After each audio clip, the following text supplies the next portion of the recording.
और रामलला परिसर में प्रधानमंत्री इसके माध्यम से संदेश भी देना चाहते हैं प्रकृति की रक्षा का, पर्यावरण को बचाने का, हरियाली को कायम रखने का और साथ ही साथ आने वाले समय में जैसे जैसे मंदिर का निर्माण कार्य आगे बढ़ेगा वैसे वैसे ये वृक्ष भी अपनी आभा को प्राप्त करेगा। और ये प्रतिबद्धता है पर्यावरण के प्रति हमारे संरक्षण की। पर्यावरण संरक्षण का मूल मंत्र हमारी सनातन संस्कृति के मूल में ही है। हम कहते हैं समुद्र वसने देवी पर्वत स्तन मंडले विष्णु पत्नी नमस्तुभ्यम पाद स्पर्शम क्षमस्वमेव। पृथ्वी को हम माता मानते हैं और यहाँ पर आज प्रधानमंत्री नरेंद्र मोदी रामलला के परिसर में पारिजात वृक्ष का उन्होंने पौधारोपण किया है। पारिजात वृक्ष स्वयं स्वर्ग से लाया गया वृक्ष माना जाता है। पारिजात वृक्ष को माता कुंती ने अर्जुन से कहा कि पुष्प की पारिजात के पुष्प से उनकी पूजा करने की मनोकामना और आराधना है और ये बेहद विलक्षण, अद्भुत और बेहद कम संख्या में पाया जाने वाला वृक्ष माना जाता है।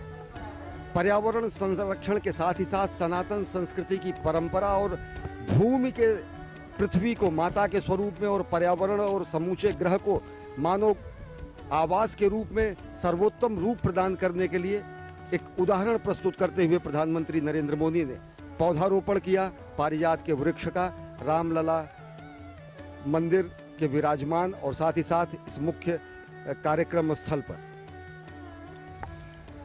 रामायण में लिखी ये चौपाई, पुनी पुनी कितने हो सुने सुनाए, हिये की प्यास बुझत न बुझाए। 16 आने सच है, राम रस का पान कितनी बार भी क्यों न किया जाए, मन है कि भरता ही नहीं। राम सिर्फ एक नाम नहीं है, राम मात्र 2 अक्षर नहीं हैं, राम हिंदुस्तान की सांस्कृतिक विरासत हैं, राम हमारी एकता और अखंडता हैं, राम हमारी आस्था और अस्मिता के सर्वोत्तम प्रतीक हैं। और अब माननीय प्रधानमंत्री वृक्षारोपण के बाद पूजा स्थली की ओर जा रहे हैं, जहां पर अभिजात मुहूर्त में भूमि पूजन और राम मंदिर के शिलान्यास का कार्यक्रम होना है। भगवान राम अवतार होकर भी चमत्कार नहीं करते। हर परिस्थिति के अनुकूल आचरण करके वो हमेशा पुरुषों में उत्तम बने रहते हैं। एक आम आदमी के संघर्षों, कष्टों, विसंगतियों को वो जीते हैं और मर्यादा को कभी भंग नहीं होने देते। बस यही आचरण उन्हें अनुकरणीय बनाता है। भगवान राम ने कभी कोई उपदेश नहीं दिया, उन्होंने कोई ग्रंथ नहीं लिखा, उन्होंने मात्र एक साधारण मानव की भांति असाधारण रूप से धैर्य, शील और मर्यादा का पालन करते हुए संपूर्ण जीवन को जिया है। अपनी आप बीती को सामान्य जनमानस उनसे जोड़ता हुआ मान लेता है और अपनी कहानी को वो राम कहानी कह देता है। अपने सुख, दुख, लाभ, हानि सब राम जी के माथे डालकर निश्चिंत हो जाता है। प्रभु श्री राम विपत्ति को भी एक अवसर की तरह लेते हैं। राज तिलक की घोषणा के बाद वनवास दिए जाने पर उन्होंने उस अवसर को वनवासियों, आदिवासियों और भीलों को धर्मयुक्त जीवन जीने की शैली सिखाने के लिए लगा दिया। उन्हें परिवार की महत्ता समझाई।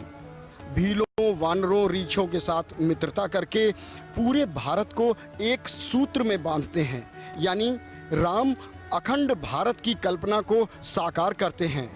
राम कोई भी विपरीत परिस्थिति होने पर साहस नहीं खोते, वो धैर्यशील रहते हैं और वो शायद वो सिखाते हैं कि यही आचरण हमें भी करना चाहिए जब हम पर कोई कष्ट या संकट पड़े। दुखों से उबर कर एक विजेता की तरह होने की कला सिखाने वाले का नाम ही राम है। इसीलिए संपूर्ण विश्व राम को भगवान या मानव नहीं, एक आचरण मानता है।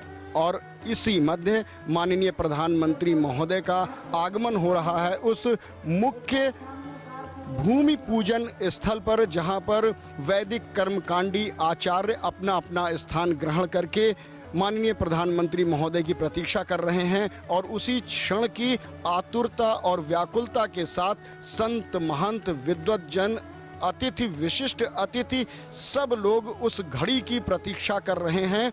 शायद उनके मुख मुद्रा पर ये जो व्यग्रता, ये जो बेचैनी है, साफ साफ झलक रही है, क्योंकि अब इतिहास बनने में कुछ ही क्षणों का समय बाकी है। माननीय प्रधानमंत्री जी के द्वारा भूमि पूजन के पश्चात जैसे ही शिला रखी जाएगी या आधारशिला रखी जाएगी, वैसे ही ये आरंभ हो जाएगा। लेकिन माननीय प्रधानमंत्री महोदय धीरे धीरे